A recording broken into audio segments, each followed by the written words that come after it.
আমরা যখন থেকে মাছের ফার্মিংটা শুরু করি তখন থেকে আমাদের একটা শখ ছিল আমরা প্লান্টেড ট্যাঙ্ক করব। তবে ফার্মের নানান ধরনের কাজের জন্য আমরা আর ওইটা করে উঠতে পারতেছিলাম না। আর আমাদের যেহেতু সব ট্যাঙ্কে মাছ ছিল এই জন্য আমাদের ট্যাঙ্কও খালি ছিল না যে আমরা ওই ট্যাঙ্কগুলা ইউজ করব। তবে আমাদের এখন যে রাউন্ড শেপের ট্যাঙ্কগুলো আছে এই ট্যাঙ্কগুলো টোটালি খালি পড়েছিল, 2টা ট্যাঙ্ক খালি পড়েছিল, আমরা আরো 2টারে খালি করছি। কারণ হচ্ছে আমরা চাইতেছিলাম আমরা 4টা ট্যাঙ্ক করব। আপনাদের মধ্যে যারাই হচ্ছে অর্নামেন্টাল ফিশ নিয়ে কাজ করেন আপনারা সবাই হয়তো বা জানেন যে প্লান্টেড ট্যাঙ্কের মধ্যে মাছ রাখার একটা আলাদা শান্তি আছে। আর এই ব্যাপারগুলো দেখতেও খুব চমৎকার। তবে এই ব্যাপারগুলো কিভাবে করতে হয় অনেকেই অবগত না, তাই আমরা চাচ্ছিলাম যে আপনাদের সাথে টোটাল প্রসেসটা শেয়ার করি কিভাবে একটা সুন্দর প্লান্টেড ট্যাঙ্ক করা যায়, তাও আবার লো বাজেটের মধ্যে। আর আপনাদের মধ্যে যারা কিনা গ্রামে আছেন তাদের জন্য তো কোনো খরচই নাই বললে চলে, কারণ হচ্ছে যেইগুলা লাগবে সবগুলাই গ্রামে অ্যাভেলেবেল। আর যেহেতু বর্ষার সময় চলতেছে আপনারা একটু ভালোভাবে খোঁজ করলে আপনাদের আশেপাশে অনেক অ্যাকোয়া প্লান্ট পেয়ে যাবেন। আমরা কিভাবে আমাদের প্লান্টেড ট্যাঙ্কগুলারে রেডি করতেছি এটার একটা ছোট্ট আপনাদের ধারণা দিই।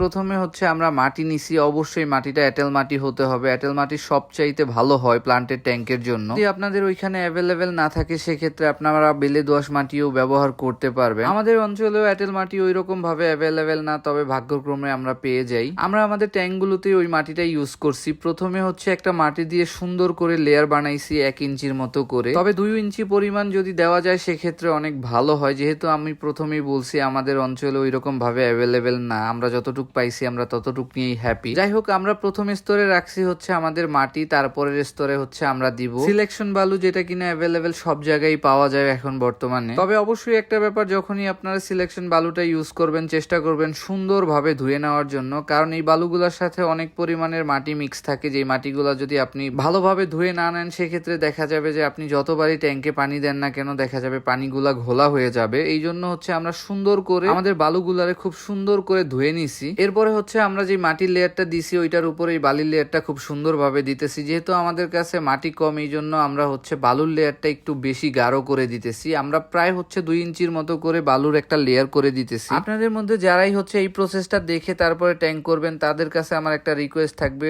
অবশ্যই চেষ্টা করবেন এই বালুর লেয়ারটা যত পারেন মোটা দেওয়ার জন্য। এর ফলে দেখা যাবে আপনারা যে গাছগুলো এখানে লাগাবেন ওই গাছগুলা খুব সুন্দরভাবে গ্রো করতে পারবেন, আর পানিও অনেক বেশি পরিষ্কার থাকবে। যদি আপনারা চান যে কিছুদিন পর পর ট্যাঙ্কগুলারে ক্লিয়ার করতে সেটাও করতে পারবেন। আর বালুটা যদি কম হয় সেক্ষেত্রে দেখা যাবে যে যখন রোদ পড়বে তখন এই মাটিগুলা নিচের থেকে ফুলে ফুলে তারপরে উপরে বুদবুদ উঠবে, যার ফলে আপনার ট্যাঙ্কগুলা নষ্ট হয়ে যাবে। আলহামদুলিল্লাহ আমরা আমাদের 4টা ট্যাঙ্কের কাজই মোটামুটি শেষ করে ফেলছি। আমরা আজকে হচ্ছে মাটি আর বালু দিয়ে রাখবো, তবে আমরা এখন আজকে পানিও ইউজ করব না। তবে আমরা কিছু পরিমাণ লবণ এখানে ইউজ করব, কিছু লবণ দিয়ে রাখবো যাতে করে হচ্ছে মাটির ভিতরে থাকা কিছু ব্যাকটেরিয়া যাতে মারা যায়। ওই ব্যাকটেরিয়াগুলো থাকলে দেখা যাবে যে আমাদের মাছের জন্য অনেক প্রবলেম হইতে পারে। এর পাশাপাশি গাছের জন্য ক্ষতি হবে, বিশেষ করে যদি কোনো প্রকারের শামুক এখানে থাকে সেক্ষেত্রে দেখা যাবে গাছের জন্য অনেক বড় একটা সমস্যা হয়ে দাঁড়াবে। এই জন্যই আমরা পানি ইউজ করব না, আমরা ট্যাঙ্কটারে ঠিক এইভাবেই রেখে দিব 2 দিন, তারপরে হচ্ছে আমরা প্ল্যান্টগুলা লাগাবো। তো আজকের ভিডিওটা এই পর্যন্তই। আশা করি ভিডিওটা আপনাদের ভালো লাগছে। যদি পরবর্তী ভিডিওগুলো দেখতে চান তাহলে অবশ্যই আমাদের পেজটা ফলো দিয়ে আমাদের পাশে থাকবেন। আল্লাহ হাফেজ।